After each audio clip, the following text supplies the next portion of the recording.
Welcome, everybody. My name is Greg Smith. I'm Executive Director of the Florida Literacy Coalition.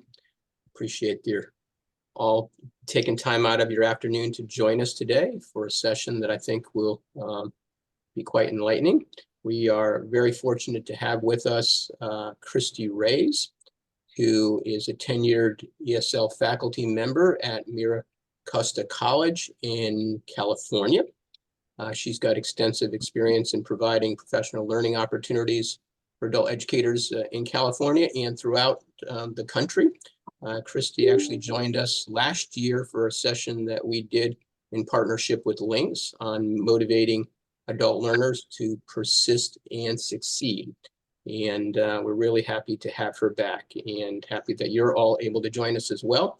I wanted to also thank the Florida Department of Education for their support that helps to make sessions like this possible.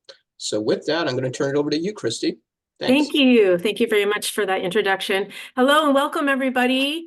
Before we even get started, if you can find the chat, I have a couple of questions for you. This will be interesting. Do your learners find writing is easy? Yes or no?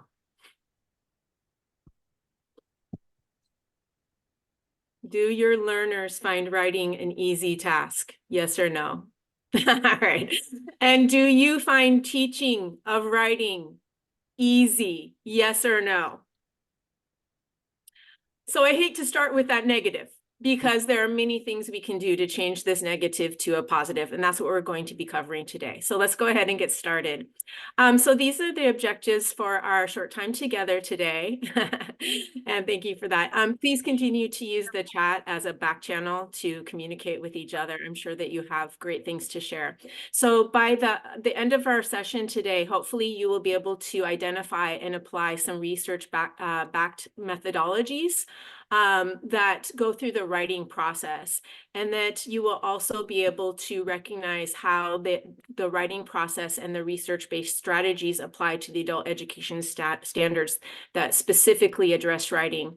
We're going to talk a little bit about providing constructive feedback to students, so hopefully you will pick up something there. It's really important for our adult learners to become more confident and skilled writers. It's critical, really, at this point.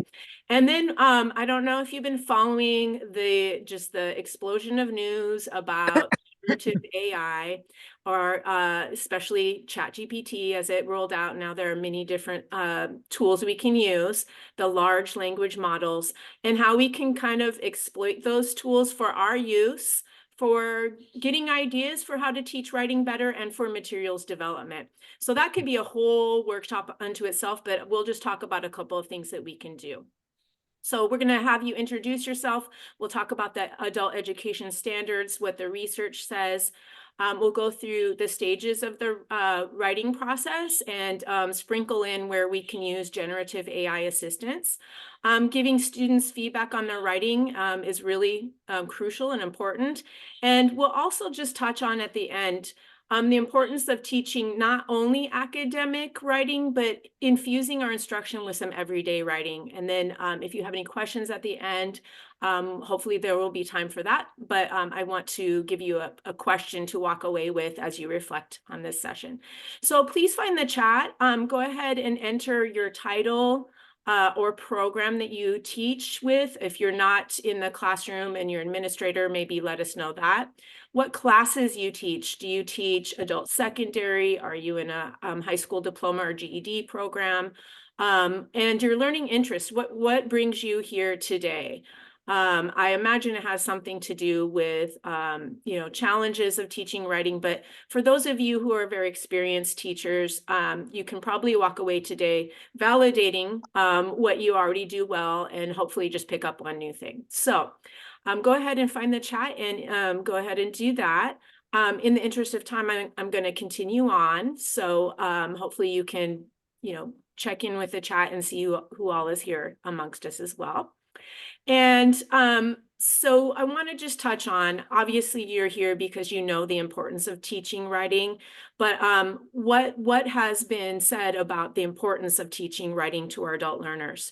So according to the Teaching Excellence in Adult Literacy Project, also known by the acronym TEAL, they have put out a Just Right guide This is from the American Institutes of Research. And according to what has been gathered, the information shows that nearly 40% of community college registrants have skills below college level. And so I know in my state, I'm sure in Florida too, there's been a lot of talk about developmental skills and the pendulum swings. And so when I first started my position, there was a lot of funding, but now it's kind of swung the other way, and it's come down to more adult ed, trying to cover those skills better before students get to community college. So the report tells us that pervasiveness of writing in daily life underscores the need for learners and their instructors to focus on adults becoming flexible, fluent, and confident writers. And I'm sure you know that the writing demands of most jobs, even entry level, are increasing. And even now, some students maybe enter an entry level job, and if we haven't done our job then in teaching writing effectively, then some businesses and companies are having to find ways to provide remedial writing instruction. So according to this Teal report, our role as educators is to prepare adult learners for further education or work advancement. Requires that we help our learners improve their writing skills, increase their confidence. We know that confidence is often 90% of what our learners can do, and embrace the goal of writing well as a means of communication and expression. So we're going to touch on the large language models like ChatGPT. And if you've experienced or worked with those at all, we can see that those tools are going to impact almost everything we do. And the reason is they can automate the writing process for us. But nevertheless, the reasons for teaching writing are valuable. We give students the opportunities to explore their thought processes, to increase their analytical skills, to show their creativity, to form a point of view, to organize information, and really important to consider audience for whom they're writing and maybe adjust the register or level of formality, as well as start to learn about opposing points of view. So I have a poll here that I'm going to open, and instead of using Zoom's polling, I don't know if you've ever heard of WooClap. It's in the 100 top EdTech tools for 2023, and it's really easy to use, you all. So you can you can ask your students lots and lots of different questions. So if you have your phone nearby, if you have an Apple phone, for example, you can open up your camera and scan that QR code, but I've also posted the link into the chat. If either of those options don't work for you, you can go to wooclap.com and enter the event code, which is ISIDXU. Okay, so I'm going to ask a couple of questions here. I'll give you just a moment to get to the poll. And the two questions I'd like to ask as you're getting onto the poll are, what are some good practices for teaching writing to our adult learners? And the second question will be, what types of writing assignments do you give? Okay, so I'm going to go ahead and excellent. So good practices, patience from the teacher and student. And I should have changed this, not only English language learners, but all of our adult. So I'm seeing patience, provide tasks that are relevant and accessible. And I imagine by accessible, you're meaning that we have scaffolded the reading and writing so that students have a chance of success. Yes. And thank you. Yes, feel free to write in the chat. Write a letter home. Exactly. Most of your writing is aimed at GED. Yes. Okay, great. Relevance. Wow, this is excellent. Okay, so I'll give you just another moment before you're going to see this advance to the next question. So patience is really something, and relevance is something that I'm seeing here. So I will go ahead and advance to the next question, which is, What types of writing assignments do you give? I love this. Someone put in the chat, childhood memories, letters home.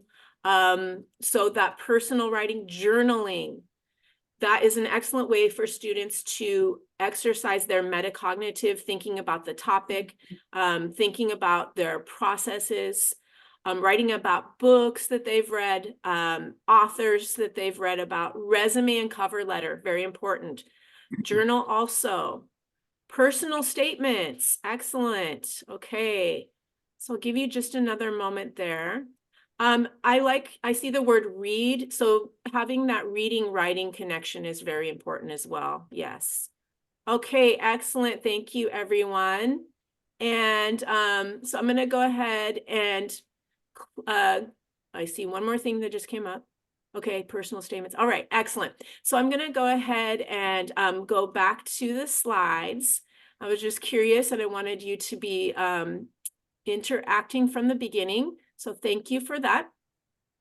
And we will go back to the slides. So we're going to go over just a bit, very briefly, because these are quite extensive, the adult education standards and what they say about what sort of writing we should have students do and how all of that applies to our classroom practices. So if you could share in the chat, if you have heard of either one of these, if you are not at all familiar with either one of these standards, the College and Career Readiness Standards of 2013, or the English Language Proficiency Standards, which followed in 2016. So if you're not familiar, not a problem at all. Hopefully you can pick up a little information here today and delve in further on your own time. If you have heard of them, if you can type a 2 in the chat. If you are working right now to integrate the adult education standards, if you could type a 3. And if your program or agency uses them and you are actively planning lesson plans around the standards, go ahead and type that. So I see vaguely, I see you've heard of them. Some of you are working a bit with them. We have no experts among us, and that's just fine because this is something we can continue to learn about. So today I want to just talk about this very briefly. CCRS are for our adult learners who are typically in adult secondary education. And there are 3 main shifts, especially as they relate to the teaching of writing. So when we are helping students make reading, writing connections, we need to really give our learners practice with complex text and academic language, because that's what they are going to encounter in the workplace and in college and career preparation. So that was one major shift. So this includes instructional activity to promote the use of lesson specific vocabulary, clearly stated expectations for incorporating the specific vocabulary to different texts that they're reading. So I think of it like this: if we have students read a text that they're not really learning anything from, then maybe that text is not really worth including. So really helping students build up background knowledge as well. Shift 2 is about evidence. And what that means is that in our instruction, we should help students focus their reading, their writing, and their speaking as well, grounded in evidence from text. Now, that doesn't mean that personal, opinions don't count. That's very important in sparking students' interest, getting them engaged in the instruction. But in reality, in college and career preparation and in the workplace, students need to be able to go back to the evidence and point to evidence in their writing. And finally, you see shift 3 is the focus of literacy across a variety of subjects and mostly on nonfiction texts. So while we love to include fiction, and we should continue to include fiction, so I know some of you mentioned you include novels and so on in your teaching. The truth is in college and in careers and in the workplace, most of our students' reading is going to be content-rich nonfiction. And that sort of reading does really build up their background knowledge in many different areas. So students need to be able to understand that sort of reading they do, and then apply what they've learned from that reading into the writing instruction and into the writing tasks that we have them do. So you can feel free to delve in further to CCRS. There are 9 CCR college and career readiness anchor standards for writing. 9, so it's a lot. But just very quickly, I'm going to go through these and you can delve into these, as I said, on your own time. So we'll be sending, I'll share in the chat the PDF of these slides with the link that you see at the bottom here. But standards 1 through 3 focus on different writing forms: arguments, informative or explanatory texts, and narratives. Standard 4 focuses on completing an appropriate assignment as defined by the task, purpose, and considering audience. And in a moment, we're going to focus on the writing process, but this is the focus of Standard 5. In the college and career readiness standards, the steps of the writing process, every sort of author uses different nomenclature or different wording, but in CCRS, the writing process includes planning, revising, editing, and rewriting. Now, we're going to use slightly different terminology in just a moment, but they overlap. Oh, this is interesting. Of course, with technology, Standard 6 looks at technology, both for doing some research, as well as producing, publishing, and sharing writing that we have students do. And Standard 7 focuses on research projects, with Standards 8 and 9 addressing evidence gathering and pertinent usage of the evidence or research that students do. So it used to be really relegated to, credit level community college coursework where students are starting to cite their texts. We need to start even at the simplest, method of in-text citation, like according to the text I read, to help students see how they can use evidence from a text. So here are the, on the left are the college and career readiness standards with the 3 shifts. And the English language proficiency standards, also called ELPS by their acronym, were written to correspond with CCRS, but they were modified to pinpoint the specific needs of our English language learners more precisely. We consider them like stepping stones to the college and career readiness standards. They incorporate the same 3 shifts of the college and career readiness standards: complex texts, evidence from texts, into the writing, and knowledge, building students' background knowledge before we have them do reading and writing. So we're going to take a look very briefly at how these shifts influence the teaching of our English language learners. So these are the English language proficiency standards as they apply to writing. I'm just going to highlight some of the words: written exchanges of information, exchanges. So exchanges of information, ideas, analyses. So getting students to those higher cognitive types of thinking with their writing.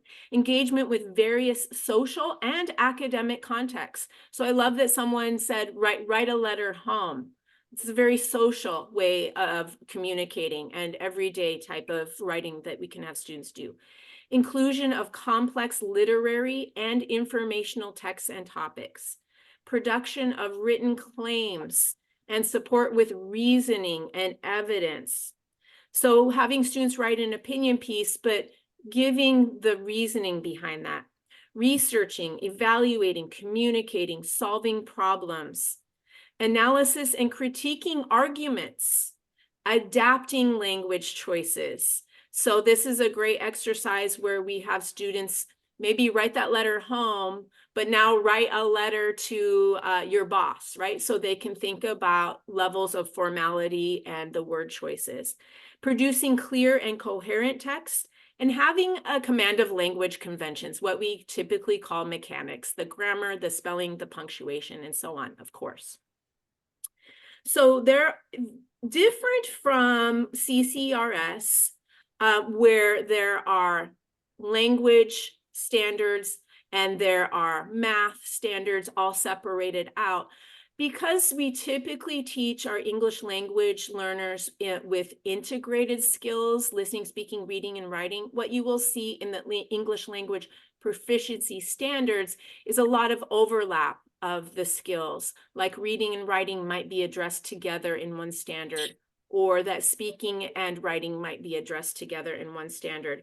So there are just really two standards that specifically address writing in the English language proficiency standards. And ELPS Standard 3 says that our English language learners should be able to write about level appropriate, complex literary and informational texts and topics. The demands on students are increasingly more challenging as we go through the levels. So our level 1 is our, that's our beginning learners. And then as we get to level 5, those are our learners who are getting ready to transition out of our ESL programs into something higher. At level 5, students are demonstrating writing skills that they will need for college and careers, and to be able to access and attain the standards of the CCRS. The other standard for our English language learners in the ELPS is Writing Standard 6. And this standard says that an English language learner should be able to analyze and critique the arguments of others in writing. That is really a high-level skill.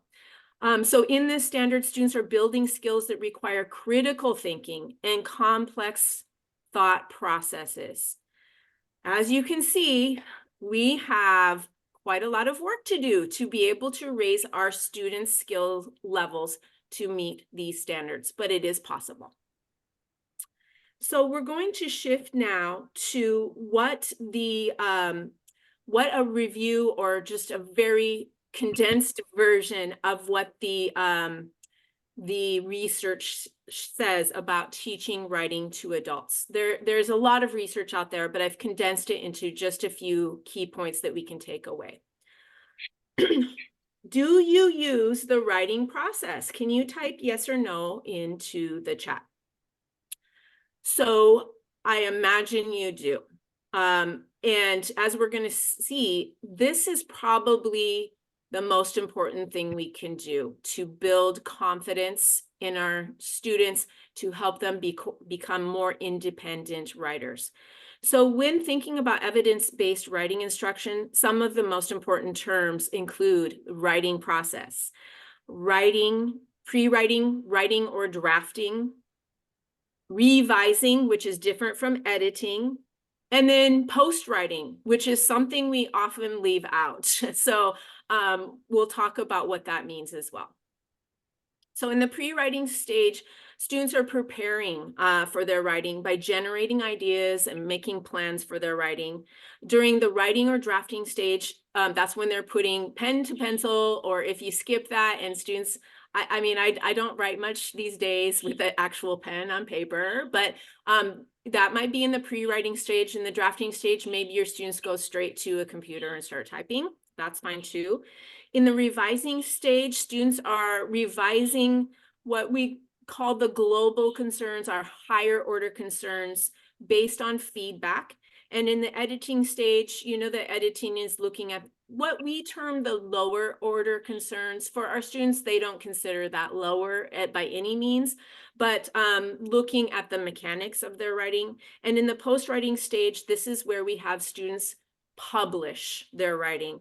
And we include teacher assessment, the final summative assessment of students' writing, to see if they have attained the writing objective for the lesson for our course. And we give that feedback at the end and have students reflect on the whole process as well. So here are just a few things that we can keep in mind about what the research says regarding evidence-based writing instruction.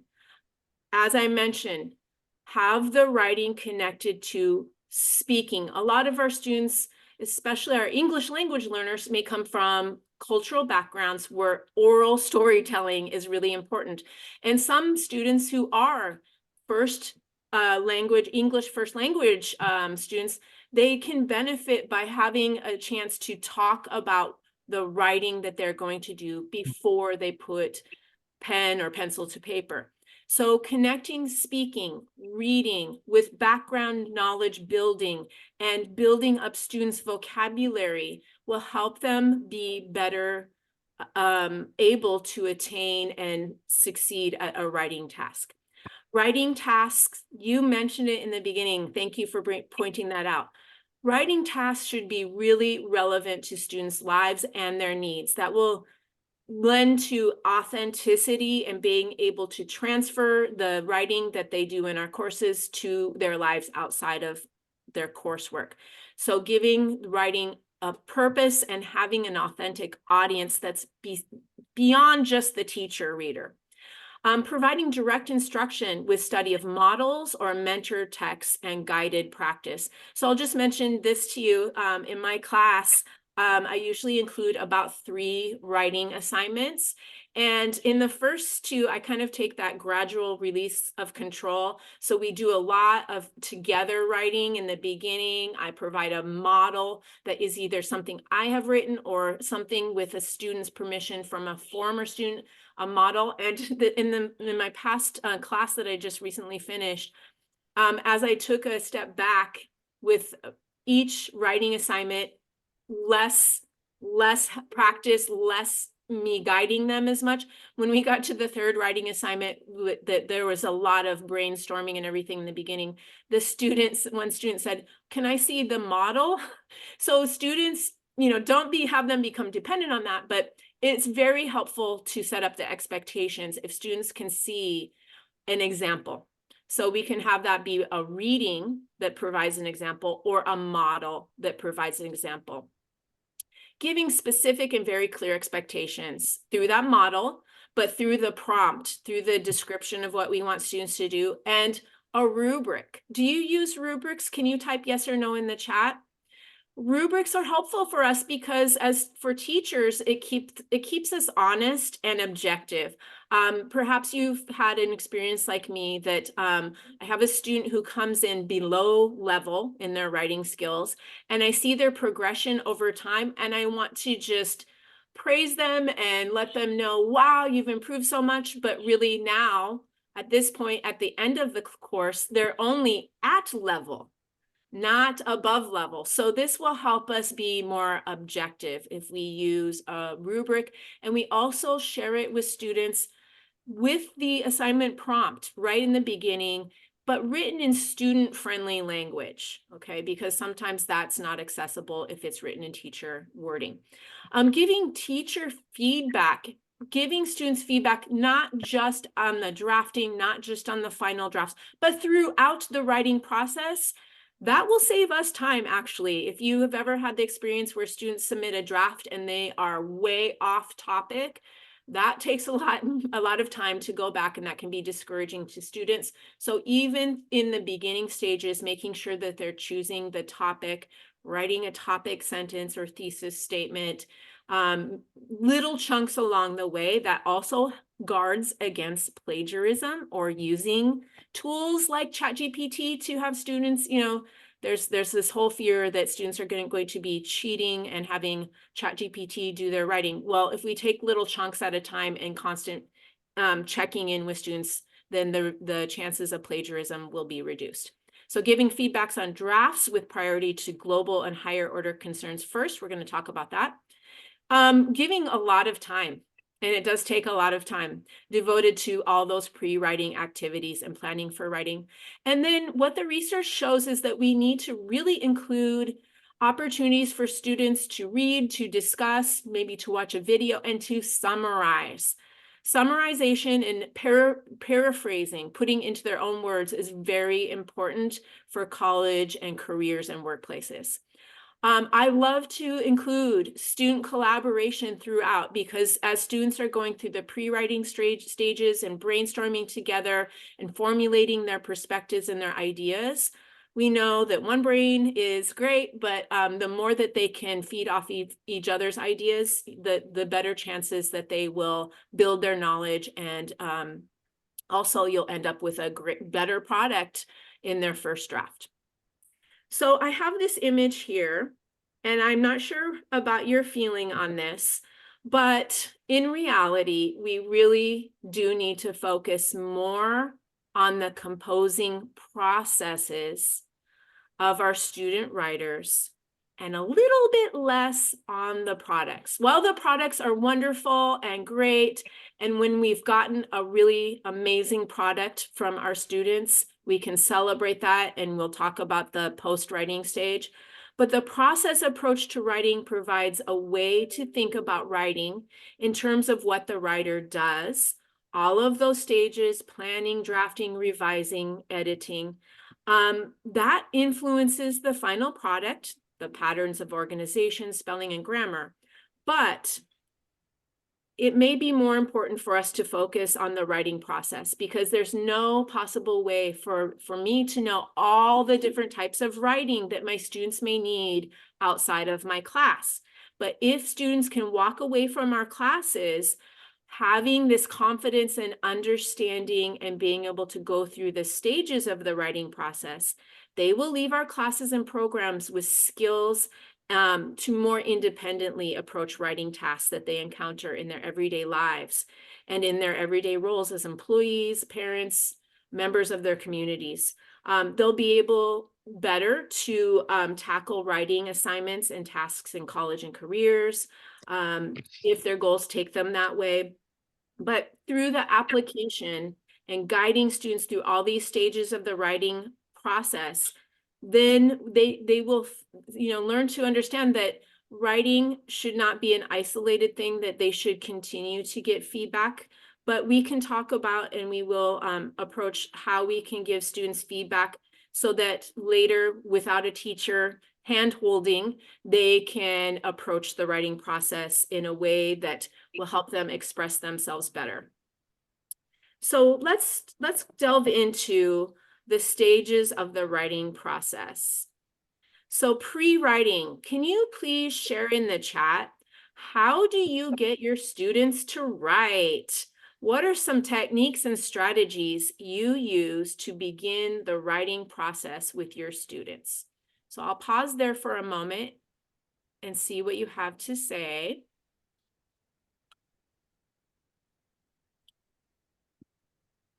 How do you get, okay, thank you, Melissa, about a checklist works just great too, right? Yes, I love that. Okay, brainstorming, idea mapping. I love this too. Class discussions based on the text. Brainstorming, thank you. Yes, so excellent. Just anecdotally, I remember a few years back, I had a student in my class, and we went through all the stages of the writing process. It was a personal narrative. It was our first writing assignment. And just like math, we have students who come into our classes in math classes, I can't do math. And we have students who come into our English classes, I can't write. We really need to reframe that mindset. So just anecdotally, I had a student, we went through all the stages and now it was time for drafting. And he said, I can't write. I don't know what to do. And we just sat there together and I said, okay, tell me your story. Let's talk it through. He told me this amazing story. And he just could not make that connection between oral and written. And I said, you just told me the story. Your first draft, I don't care about your spelling, your grammar, all of that. I don't care. Can you just, what you just told me, that amazing story, can you just write it out? So sometimes free writing is a process, just getting it out, right? So pre-writing can include free writing. And pre-writing, this is kind of amazing when you think of this, but in a moment you'll see that it makes sense. Pre-writing is said to take up 85% of a writer's time. How can that be? Can you share in the chat your reaction to this? Do you think this is off base, or do you see something in this percentage that strikes a chord for you? I'm thinking about sometimes when I'm, driving to the supermarket and I know when I get back home, I need to compose an important email. While I'm driving, I'm going through the words in my head even. So yeah, pre-writing and going back to the college and career readiness standards and the English language proficiency standards in our lesson planning, all of the things that we do to get students prepared to write can take up 85% of that writing assignment. It really can. So let me move on. I'll just see what's in the chat. Okay, thank you. Yes, Rob. Writing is bringing order to that chaos through pre-writing, all of that planning. Yes, okay, excellent. So pre-writing is everything that takes place before that first draft. And this is a pretty old source, but Murray says that pre-writing usually takes 85% of the writer's time, because in the pre-writing, they're focusing on the subject, they're honing in on their audience and thinking about register and tone and purpose. And pre-writing also includes everything from researching, from discussing in class, from reading, from watching videos, even daydreaming, scribbling on a notepad, outlining, even coming up with your title. That is all pre-writing. So during the pre-writing stage of the writing process, with the topic already provided, students may be working alone, but oftentimes working in pairs or in groups is a great way for them to work through that process. Groups really should be encouraged to have students name and write down their ideas that come to their mind. And it's important that we not put too much pressure at this point. Instead, we're just having them get out their ideas, and later they can take a look back at their ideas and weed out what is not applicable, what is not the best course of action to take with that writing assignment. So in this way, we can help students experience the full process of discovering what they're going to write about before they start actually writing. So in the pre-writing stage, we are building students' background knowledge, but also tapping into their existing background knowledge, having them do reading, listening, viewing, discussing, vocabulary building, brainstorming, you said, listing, free writing, where they're just writing out their ideas with no concern of punctuation or spelling or grammar, talking through, creating an outline. And an outline doesn't always have to be linear, so we can use different types of graphic organizers, but providing a model or exemplar of the expectation or how previous students or even yourself, how you have addressed the topic can be very helpful. So about graphic organizers, can you share in the chat what graphic organizers you use with students in the pre-writing stage? And maybe what for what types of writing? Different graphic organizers lend themselves to different types of writing tasks. And if you would like to share in the chat, I think that one of you mentioned this in the pre-writing, it's giving an organization, a structure to their thoughts, right? So go ahead and share in the chat. Fane, I'm not sure what splash words are. If you could share a little bit more about splash words, that's a new terminology for me. ABC brainstorming, great.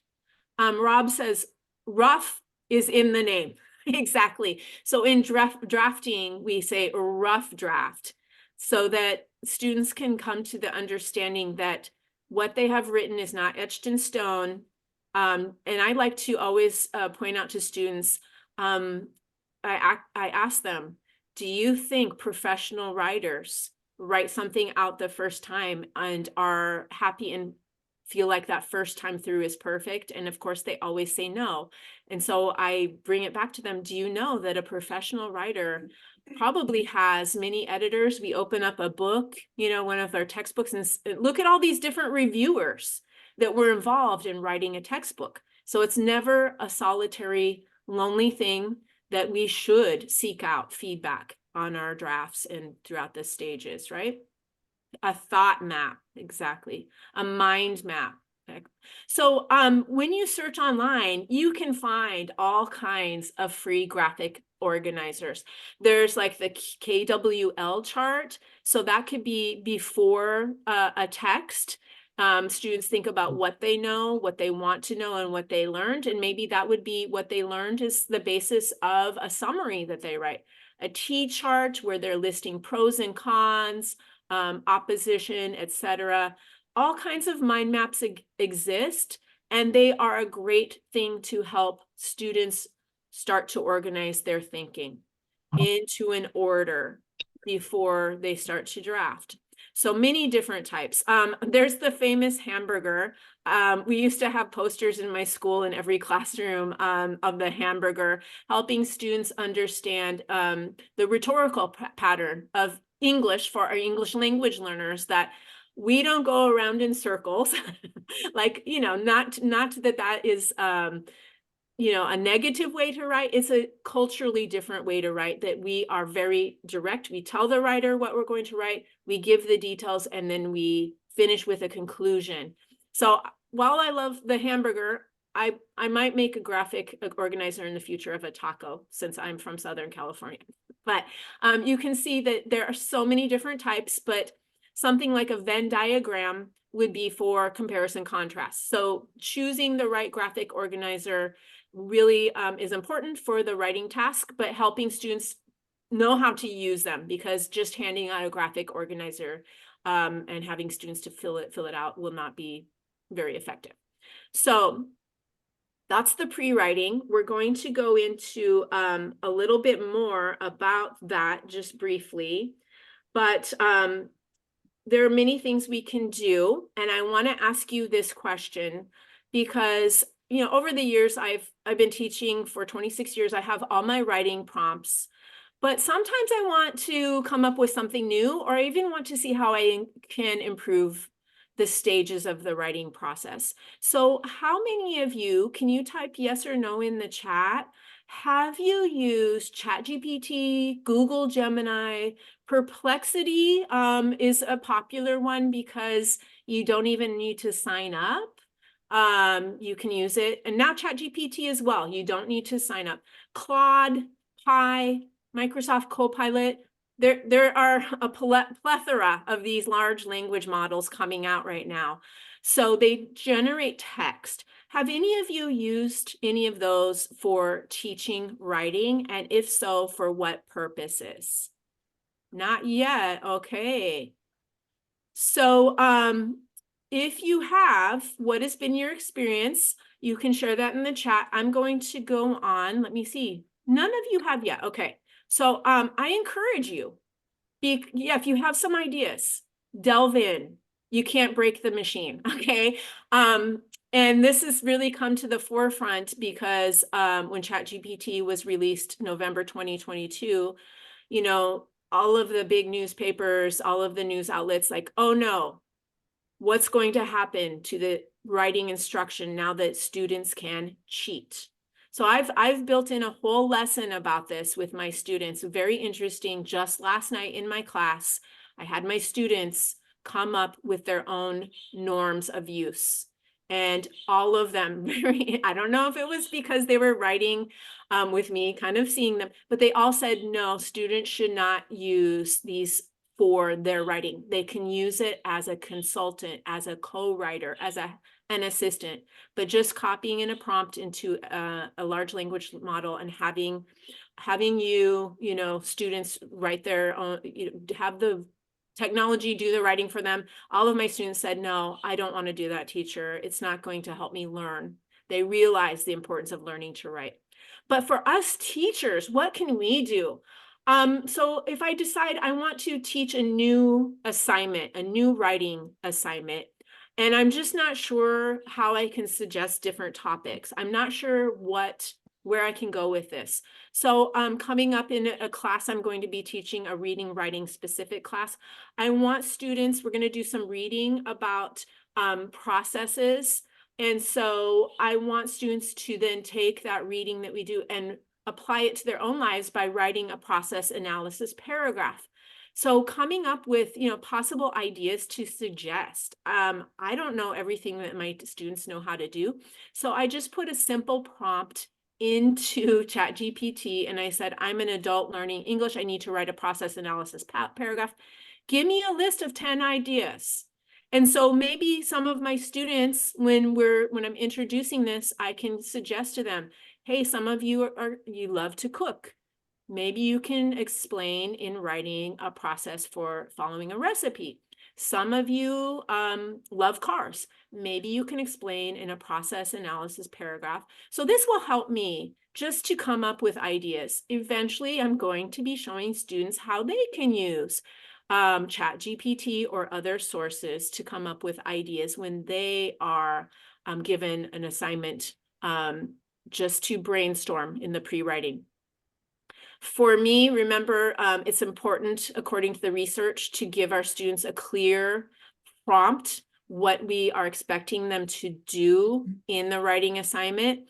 So on the left, I asked ChatGPT to provide a frame, and it didn't quite give me a frame. We're going to talk about what a frame is. Instead, it gave me an outline, but this could be helpful for me in constructing that assignment prompt.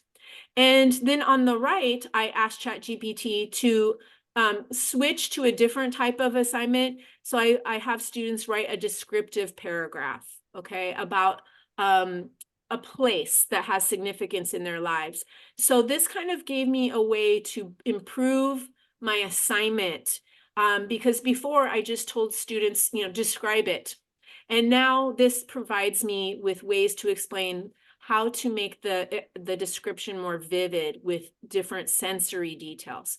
So we can leverage the large language models, the AI, generative AI, to help us come up with expectations and assignments and so on better, okay? One thing I'll mention right off the bat, don't trust it 100%. Don't prompt a large language model and then copy and paste and done. Check it.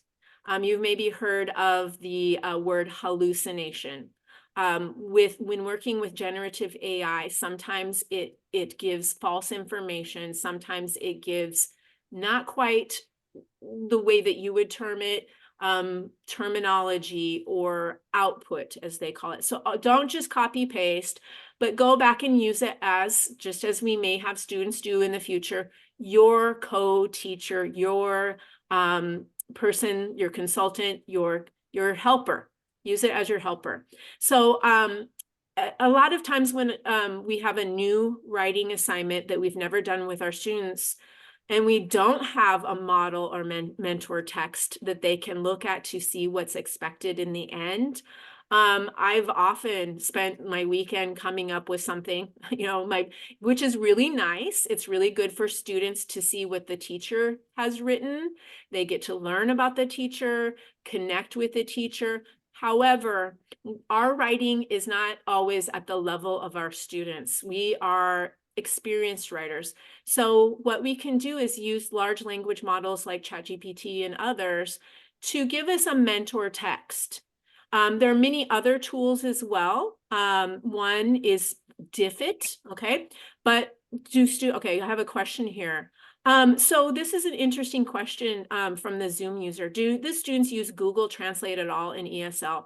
I have had, and it's very clear, all of my students tell me that Google Translate is not really 100%, but I have had noticeably a student turn in something that they have written in their first language, popped it into Google Translate, and what came back was not good.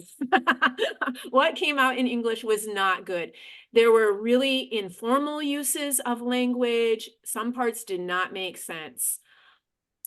ChatGPT does a little bit better with translation, but I'm not going to tell my students that at this point. I'm not going to connect ChatGPT to writing instruction in that way, but I do want students to know about these tools because these tools and knowing how to use generative AI, it is now a part of many job descriptions. Maybe not the jobs that all of our students will do, but if you look at some job descriptions nowadays, it says the ability to do prompt engineering. Well, that's prompt engineering. I don't know how to do that.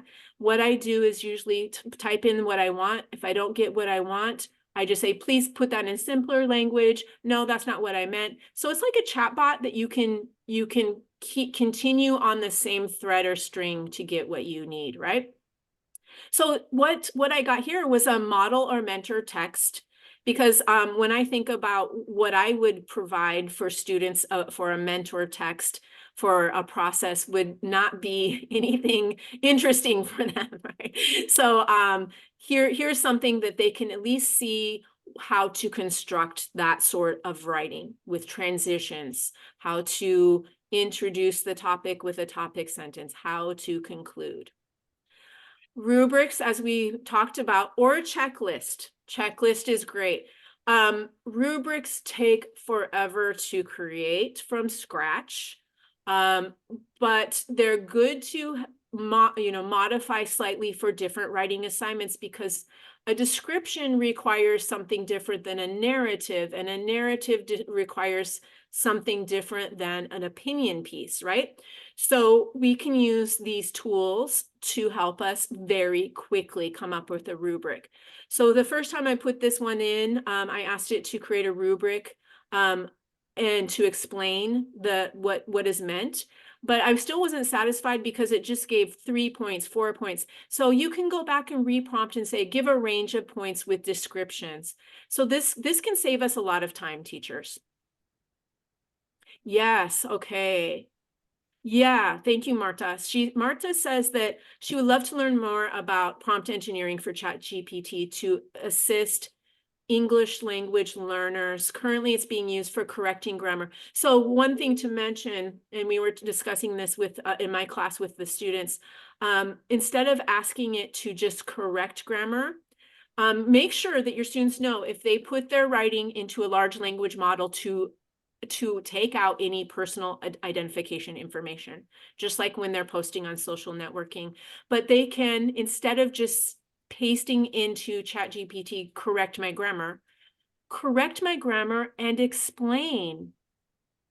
Then they can get an explanation. But you want to model this for students and show students, and even keep samples if you start using ChatGPT or other large language models. It's not always good. So one very advanced student in my class, she's a professional from her country. She told me that she is studying for a credential, and she creates quizzes to help her prepare for her exam. And she said that she argues with ChatGPT. She said, that's not what I think. So keeping examples when the output is not quite right. I'm going to talk about that in a second. So drafting. Okay, and yeah, and if you think that you would like a whole presentation about using large language models, I do have a presentation on using it more for project-based writing, and one about caveats for using it with students that I would love to share with you sometime. But going on to the writing process, the next stage is drafting. So 85% of the time we're helping students prepare. So drafting is when they're taking all of that pre-writing, the graphic organizer, the outline, the free write, and they're considering the audience needs. So recently, I was paired with a new teacher at my school, and evidently she didn't help her students consider audience. So when I was reading her students' paragraphs, they had read a novel about a Sudanese refugee, okay? And they didn't include anything in the paragraph, the summary of what they had read about the book. They started mentioning characters in the book. And I really had a hard time evaluating the student writing because the audience was not considered. So helping students understand when they're writing from text and giving evidence from text, that they have to include a little background information for the reader, considering audience needs. We can differentiate for lower level students. Way back when I started teaching in my program, and this is English language learners, it was thought that, oh no, let's not bother with teaching writing at the beginning levels because we'll save that for later. Let's just work on oral skills. That's what they need more primarily. But that has been debunked. Students, even at the lowest levels of English, lowest level literacy, they need to start learning how to write. We can't wait until they get up in the higher levels of our programs. So what we can do though, if you have a multi-level class or you have some students who are really struggling, you can differentiate by modeling. We need to definitely model how to turn an outline into a written piece. So that's why with my first writing assignment, and maybe you do this too, we do kind of the first writing assignment all together as a class. And then as we go through subsequent writing tasks or assignments, I take a step back and help them be more independent writers. So what we can do then also to differentiate for the lower level students is have students answer questions in the form of a paragraph. Or as you see here, ChatGPT did not understand what I meant by paragraph frame. A frame is the outline of the paragraph with keywords, just a space there. So I had to go to Google Gemini because it kept prompting. No, I gave ChatGPT an example like this, and it still didn't understand. It thought by frame that I meant outline. But Google Gemini, free, if you have Google, if you have Gmail, you just go to gemini.google.com, you sign up, and you can use that that large language model. So it provided a frame. I might take out some of these words, but this could be a way that my lower level students could be successful. And so it's not cheating. It's providing a frame to eventually help students become more independent. But in the beginning, we have to do a lot more scaffolding for our lowest level students, for the low literacy students. So after we have students draft, try to, when you can, include peer review. I know it takes up time. What we can have students do is we can have them just read aloud or read aloud and think aloud their questions. Model that, of course. We can have them share drafts. We can have them suggest revisions and resources. Peer edit, I hesitate with that because our students are in our classes as experts, linguists. So sometimes students, if they want to do editing, they start writing all over another student's paper and correcting things that are not even wrong. So peer editing with a checklist, simplified things like, are the verb tenses correct? Yes, no. Underline one that you think is wrong or write it on this sheet. But what I have found is more valuable than getting input from their peers is the opportunity for students to read other students' writing and hear and see how other students have addressed the writing assignment.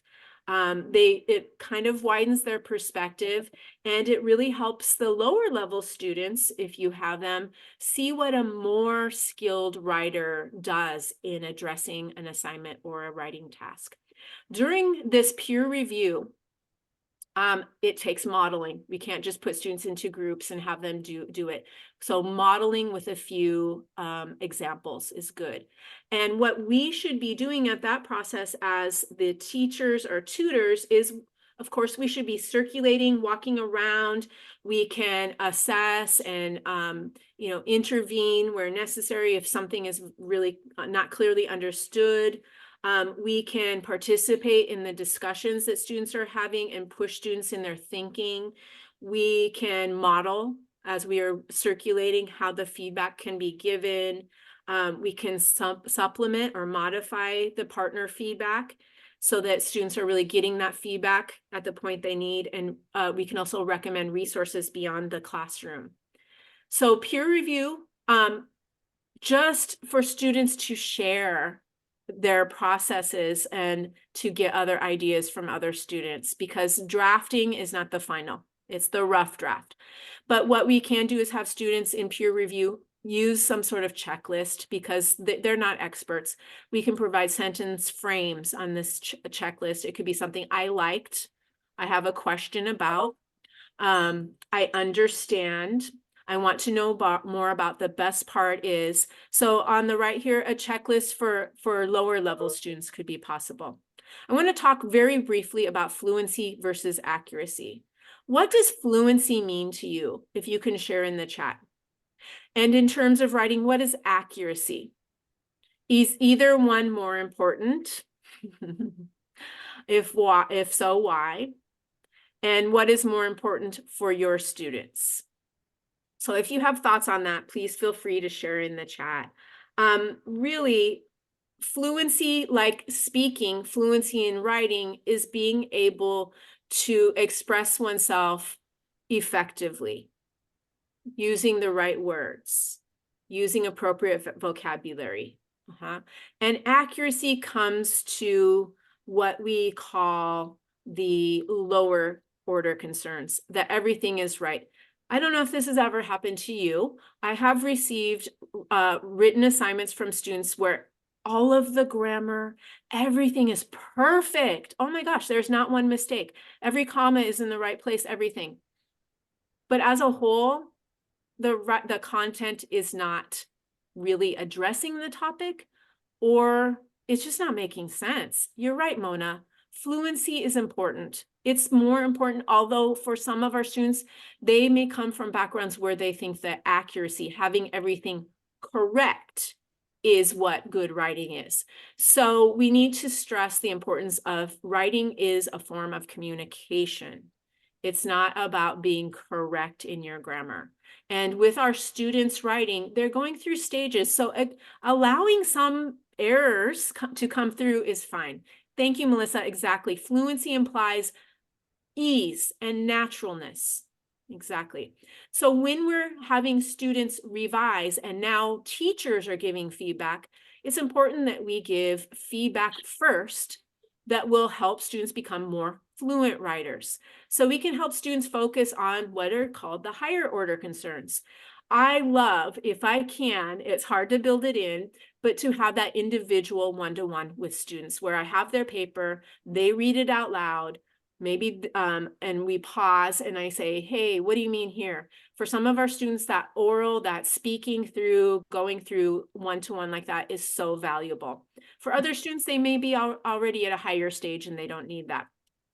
But giving written feedback, or if you're teaching online in any capacity, making audio feedback or video feedback, while very time consuming, it's friendlier to hear your voice if you're giving text feedback, written feedback, but focusing on meaning first, looking at the introduction, looking at organization and structure, clarity and coherence, making sure that students have sufficient supporting details, checking on the flow. You know, a lot of my students write really well, but sometimes they have a sentence that doesn't seem to be in the right place, and making sure they have a conclusion, the higher order concerns.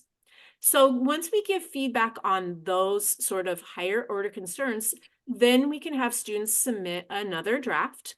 And that's when they start to do their editing. So editing is the process of looking at the structural changes that maybe are considered lower order concerns. So it's similar to revising, except the focus is on sentence level needs for changes. So one thing to mention really briefly here is that when we give feedback for accuracy, that we really need to focus in on what is most important. I'll just mention that it was like 20 years ago, I decided one summer to take Spanish 100. And we had to write a paragraph, and I wrote a paragraph in Spanish, my first paragraph in Spanish. And I even had a native Spanish speaker help me.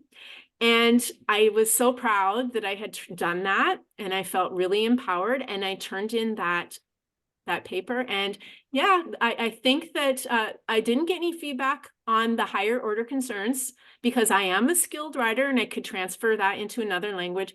But every other word had a red mark. I felt so defeated. So when we are overly zealous in giving feedback on accuracy, we can actually demotivate students. So what can we do? We need to help students become more independent by helping them learn to edit themselves. This can be done by having them read aloud.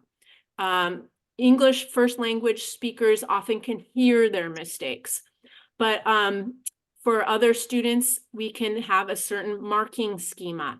Like, instead of pointing out circling every letter that is not capitalized that needs to be, we can just put the letter C, as long as we are teaching students our marking schema. Have students keep a log of their errors, their most frequently made mistakes, because once they start to recognize the mistakes that they repeat again and again, then they can remedy some of those mistakes. Asking questions. So when we're giving either spoken or written feedback, instead of supplying the answer, ask students, do you mean X or Z? If you mean this, maybe consider this wording, okay? Underlining, not every error, but collect common errors from the whole class for error correction. I love to do that because when I see some general errors by the whole class, then I know that that's a productive lesson, and we can then do a mini lesson after. But one thing, please curb the urge. I know that all of you are probably expert writers and could be editors.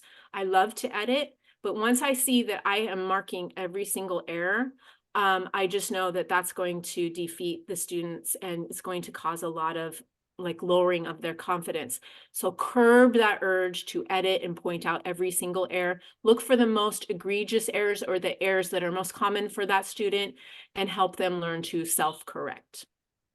So just one thing to mention, going back to ChatGPT. So I found in a recent writing assignment, it was a description piece with a lot of I have 50% Spanish speakers now, used to be more like 80%, but a lot of the Romance language, I also have a couple Portuguese speakers. The word order for using adjectives, so they were writing a description. So adjectives were really important to point out. And I found that they were transferring the word order from their first language into English. So I decided, okay, after the first draft, I should do a mini lesson about adjective order in English. So I asked ChatGPT to make for me a worksheet specific to this assignment, because if I look in the textbooks, they're probably, the adjective, different exercises are on a different topic. So I asked ChatGPT, and I prompted it to make a worksheet with the explanation of no SAS comp. I don't know if you know that acronym, the order of adjectives. So instead of shoes blue, it should be blue shoes, right? So it did, but I kept this one because I want to show students in the future too, that ChatGPT is not actual intelligence, it's artificial. It made a mistake. But it gave me an output that I could modify at least, and it saved me a lot of time. So mini lessons as you're going through about some of the major errors as they impede meaning in students' writing can be helpful. Okay, so just to sum up, when we're giving feedback throughout the writing process and in the revising stage where they're working on the drafting, getting their ideas out, and in the editing stage where they are refining, remember to focus on first the global or higher order concerns in the revising and drafting stages. Does the assignment meet the prompt? Are the ideas expressed in a coherent, understandable way? Is there a topic, sentence, or thesis statement? Is there good organization flow? Is it specific enough in the supporting details? How are the word choices going? Are students using appropriate level of formality for the writing task? And later, in subsequent drafts, so maybe the drafting process is 2 or 3 times. We need to teach students it's a process to get to a really good product, but then later helping students find their errors and correct their spelling, grammar, punctuation, and so on in mini lessons. So at the end, we can give summative feedback with that rubric that we've shared up front. And along the way, as long as you've written a rubric or a checklist in student-friendly ways, they can use that for the peer revision as well as self analysis, and then you provide your final summative feedback, giving students, sandwiching the feedback with what they did well, providing some information on what they need to do to improve, and resources for doing that. So post-writing is when we can have students reflect. I think a lot of times this is skipped over. So this is when we have students exercise metacognition and discuss their final product, but thinking about the process. So for our beginning students, we can provide a checklist with I can statements. And as we're using the different terminology in direct instruction, for very low level students, I may not use the word brainstorming or drafting. I may have them just do that. But as we get to higher levels of proficiency and our native English speakers, we need to teach and use the terminology. For higher level students, what I like to do in my class is, you all mentioned relevance and everyday writing as well. I have them write a letter of reflection with questions to prompt, and I give them sort of an outline or frame, because a lot of them don't know about formal letter writing or how to format that, how it looks different from a paragraph or an essay. And this can really help students think about their processes and what they did well and what they're going to do the next time they tackle their next writing assignment. So I know that you have a big conference coming up there in Florida, and I understand that every year you have a Florida Adult Learner essay book. This is part and can be integrated as part of your post-writing stage. Have students publish and share with a wider audience as they feel comfortable. This can be done through online portfolios, a classroom gallery where students walk around and read each other's work, a class publication, a class website, a whole school share, or a whole state share. So I understand, and I've included the link here, that this essay book that comes out has prompts that you can use. So coming up in the next school year, you can have a look at that website and see prompts that for assignments, and then maybe students can get published in a statewide publication. Wow, wouldn't that make them feel very confident and proud? So last thing, we have 1 minute, is teaching writing in everyday, with everyday purposes in addition. So we should, as I mentioned, integrate writing at every level instruction with a focus on those adult standards, and even for our lowest level ESL students.